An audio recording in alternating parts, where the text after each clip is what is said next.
Si dans la promotion du bien-être, la promotion de la santé mentale, c'est de mettre l'amour en priorité.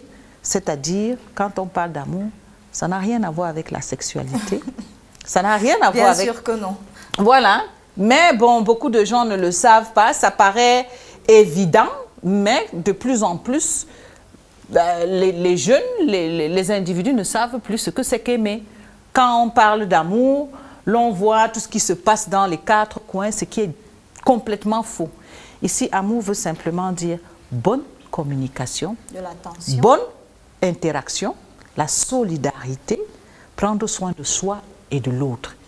Si chacun dans la société, quel que soit le titre, le grade qu'on occupe, mettait en cette année 2024 un peu d'amour, de l'amour au centre de l'existence, alors on va voir comment le mal-être, la maladie mentale, les problèmes de santé mentale vont régresser. Voilà. Docteur, 2 ans déjà que le village de l'amour existe à l'hôpital Jameau, à Yaoundé. Quelles sont les avancées notoires qui ont été, que vous avez vues dans le suivi des personnes atteintes de maladies mentales? Voilà, merci beaucoup. 2 ans, c'est environ 630 personnes qui ont été retirées de la rue. Voilà, et environ 350 personnes qui ont été réinsérées dans les familles. Donc, c'est le lieu ici de remercier un peu ces familles-là qui nous accompagnent et de sensibiliser celles qui restent néanmoins, ceux qui ne sont pas du tout réceptives. Parce que actuellement, sur le site, nous avons 141 personnes. Voilà, et parmi lesquelles, on a plus de la moitié qui est, voilà, comme M. Lekini, mais dont les familles sont réticentes. C'est le lieu ici de leur dire que c'est une initiative de la communauté urbaine, avec la supervision du ministère de la Santé, et que ces derniers vont et continuent à assurer la prise en charge en communauté.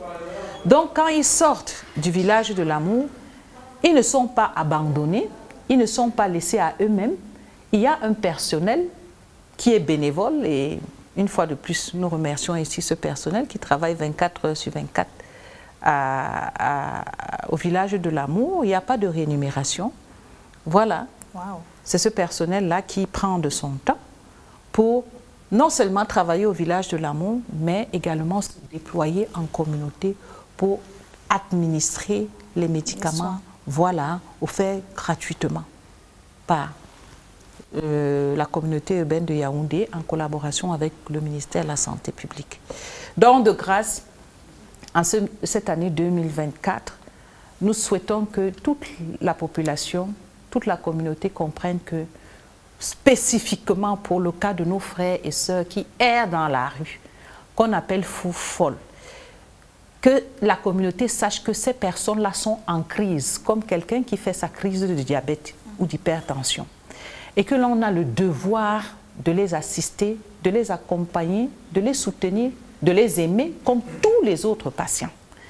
Donc, de grâce, prenons-les dans la rue et amenons-les au village de l'amour pour une prise en charge. Les familles, nous vous supplions, nous savons que ça n'a pas été facile, mais poser un dernier acte d'amour qui est celui simplement de les prendre dans la rue. On appelle les sapeurs-pompiers, on appelle les forces de l'ordre, si c'est difficile, pour les prendre et nous les amener au village de l'amour pour la prise en charge. Est-ce que vous avez des projets particuliers pour 2024 dans le village de l'amour? Voilà, merci beaucoup. Nous sommes un personnel soignant. Nous sommes là pour la prise en charge. Donc, en termes de projet, ce projet ne se limite pas.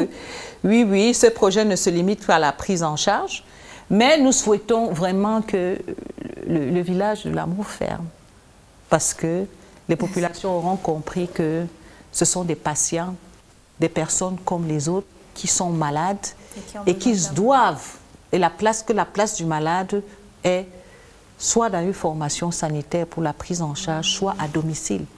que ces personnes-là les amènent prochainement dans un service spécialisé normal. Parce qu'il faut savoir que le service de santé mentale de l'hôpital Jameau est divisé en deux. Le service normal qui reçoit les patients accompagnés de leur famille, où docteur Menguene est psychiatre avec le docteur Kamga, docteur Bongo, et le village de l'amour qui a la spécificité d'accueillir ceux qui sont rejetés, qui sont abandonnés.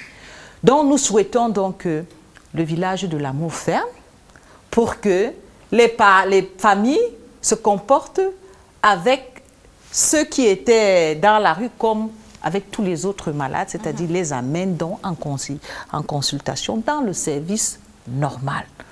Merci docteur d'avoir accepté de répondre à nos questions. On va se dire à la prochaine. Merci à monsieur Lekini d'être venu. Est-ce que vous avez un mot à adresser à ceux qui vous regardent aujourd'hui?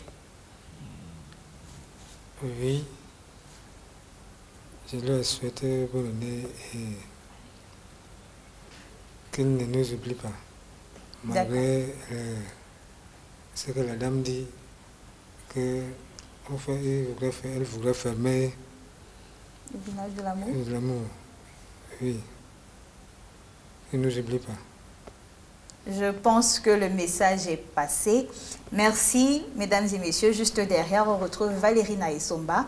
She comes back with the tips of this week.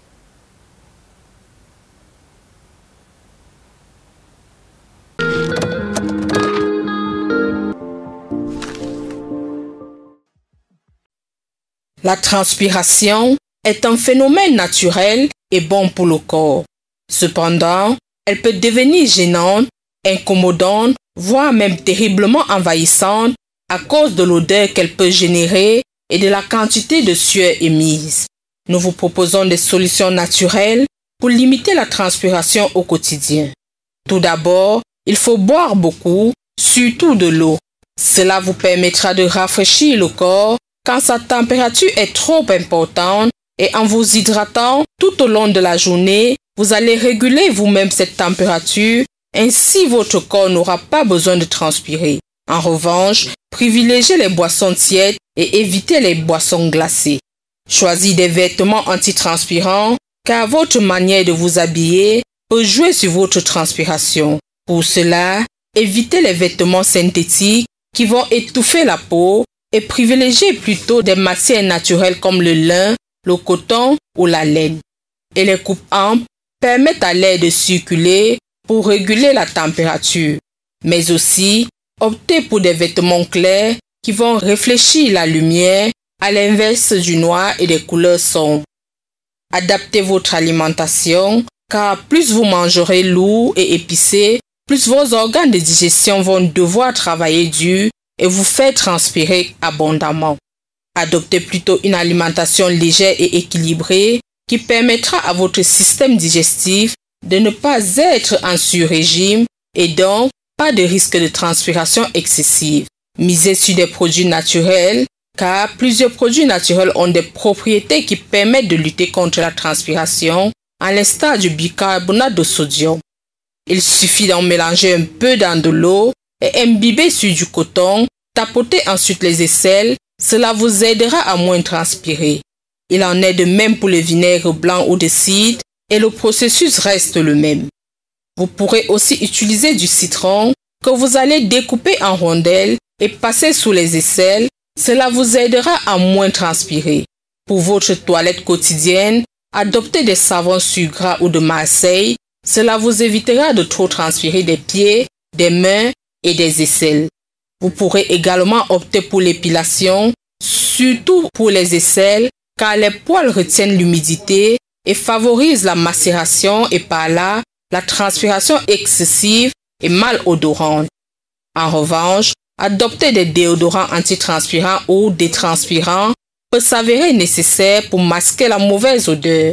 Mais il est toujours indispensable de consulter un professionnel de la santé qui déterminera si votre transpiration excessive ne constitue pas un problème de santé sérieux. Voilà qui met fin à notre rendez-vous cette semaine. Prenons rendez-vous la semaine prochaine pour une nouvelle astuce.